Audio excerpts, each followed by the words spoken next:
શ્રાવણ માસની પૂનમ પર મનાવવામાં આવતો પવિત્ર તહેવાર રક્ષાબંધન નિમિત્તે થરાદના બ્રહ્માકુમારી રાજયોગ કેન્દ્ર દ્વારા એક અનોખા આધ્યાત્મિક અને સામાજિક ભાવના ભરેલા કાર્યક્રમનું આયોજન કરવામાં આવ્યું છે, જેમાં આ ઉત્સવનો મુખ્ય ઉદ્દેશ રક્ષાબંધનની આધ્યાત્મિકને ઉજાગર કરવો અને ભાઈ બહેનના પવિત્ર સંબંધમાં આંતરિક ગુણો અને માનવ મૂલ્યોને વળી લાવવાનો છે.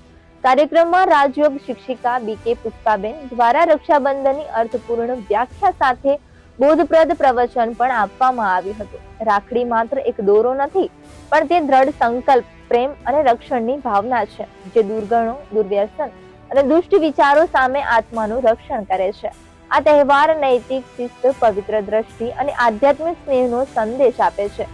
આ કાર્યક્રમમાં પૂર્વ સાંસદ પરબત પટેલ, મહિલા અને બાળ વિકાસ વિભાગ, મહિલા વિભાગ સપોર્ટ સેન્ટરના રેખાબેન પરમાર સહિત બહોળી સંખ્યામાં ભાવિક ભાઈ બહેનોએ હાજરી આપી હતી. ઉપસ્થિત મહેમાનોનું કંકુ, તિલક અને ખેસ તેમજ માળા આપી સન્માનિત કરવામાં આવ્યા હતા.